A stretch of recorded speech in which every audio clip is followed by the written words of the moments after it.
राप्ती नदी के किनारे बसा संगलदीप एक ऐसा गांव जिसने आज़ादी से पहले से ही अपनी जमीन नदी को खोते देखा है।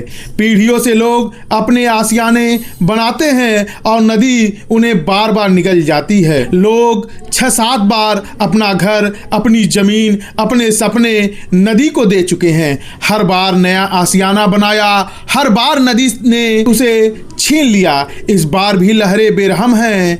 कई घर निगले जा चुके हैं और बाकी घरों के सामने अब विनाश खड़ा है। जब यह पुकार प्रशासन तक पहुंची, जिला अधिकारी ने हालात का जायजा लिया। रास्ता कठिन था, नदी का बहाव इतना तेज कि वे गांव तक नहीं पहुंच सके।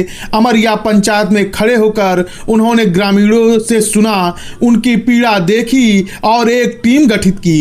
एक उम्मीद की किरण। लेकिन संगलदीप के लिए यह सिर्फ वादों का सवाल नहीं, यह अस्तित्व का सवाल है। हर ग्रामीण की आंखों में एक ही सवाल तैर रहा है, क्या इस बार सरकार वाकई हमारी जमीन और हमारी पहचान को बचा पाएगी, या आने वाले लहरें फिर एक गांव को नक्शे से मिटा देंगी। यहाँ की मिट्टी में सिर्फ खेत नहीं, पुरखों की कहानी दबी है। हर टूटती दीवार, हर बिखरी ईंट गवाही देती है कि यह जंग सिर्फ पानी से नहीं बल्कि बेबसी से भी है।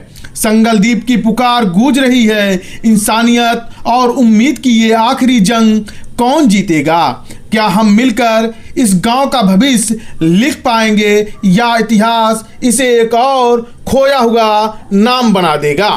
नाम है? हमारा नाम झीने प्रसाद है। कहाँ के रहने वाले? संगलदीप। क्या समस्या है? समस्या यही है कि हम लोग का घर एकदम खतरे में है।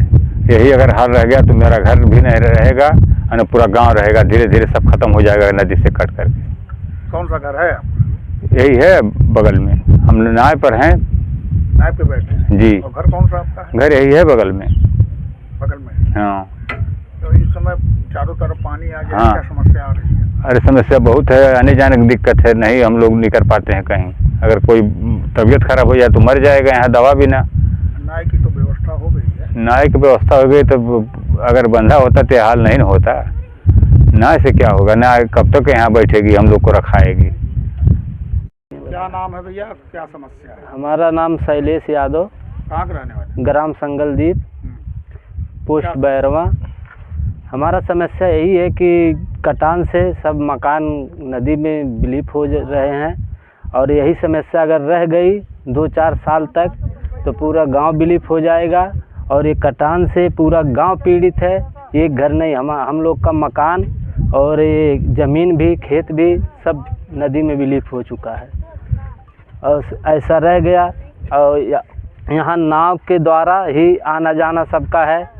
नेपाल द्वारा नाव लगाई गई है, और बीमार, कोई भी बीमार हो गया पीड़ित परिवार तो उसको ले जाने की नाव की ही व्यवस्था है, दूसरा कोई साधन नहीं है यहाँ। क्या समस्या है? समस्या बहुत साहब, घर एकदम नदी दीवार से सटल है। अब वो कभी भी गिर सकती। घर खाली कर दिए गए हैं, उसमें से सब सामान निकाल लिए। हाँ, लेखपाल आए थे, घर का फोटो खींच के ले गए, हमारा भी नाम नोट करके ले गए हैं। क्या कहें? अब कहें, अब वहाँ जाके दिखाएंगे, फिर रिपोर्ट पहुँचाएंगे कानागो के पास और अधिकारी लोग के पास, जो उन लोग का निगाह होगा। फिर अभी गिरेगा तब फिर फोटो खींचा जाएगा। अगर इस बार जाना हो तो किसके माध्यम से जा सकते हैं? नाव के माध्यम से जाना है, और दूसरा कोई रास्ता ही नहीं है। कोई रास्ता नहीं है? कुछ अब है ही नहीं, चारों तरफ से नदी है। नाम है? अंबिका यादव। अंबिका यादव क्या प्रधान है? क्या प्रधान है।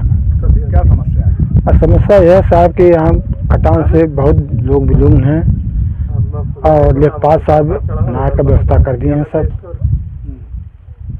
अच्छा, ये बताइए, इसी तरह से अगर बाढ़ आता रहा तो आने वाले समय में कल ग्राम पंचायत के एक नहीं हो, 2 गाँव क्या होगा? और पूरा गांव गिर जाएगा, पूरा सबका सब बिल्डिंग हो जाएंगे। सर, आज संगलदीप में आप निरीक्षण करने आए हैं, क्या?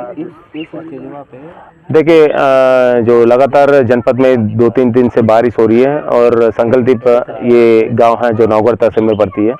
इसका चारों तरफ पानी से घेर लिया गया है। इसको देखने के लिए आया हूँ और गांव वाला से भी बात किया, और मोटर बोट और नाव का उपलब्ध करा दिया गया है। और साथ में रेशन किट को उपलब्ध करने के लिए भी एसडीएम साहब को निर्देशित किया गया। और एक 17 करोड़ का एक तटबंध का प्रोजेक्ट संसदीय करके शासन को भेज दिया गया, उसको भी प्रयास किया जाएगा। और ये इसके अतिरिक्त एडीएम साहब का अध्यक्षता में एक टीम गठित करने के लिए निर्देशित किया गया है। वो टीम गठित करके गाँव का बचाव का संबंध में मतलब रिपोर्ट देंगे, उसका आधार पर आवश्यक कार्रवाई की जाएगी।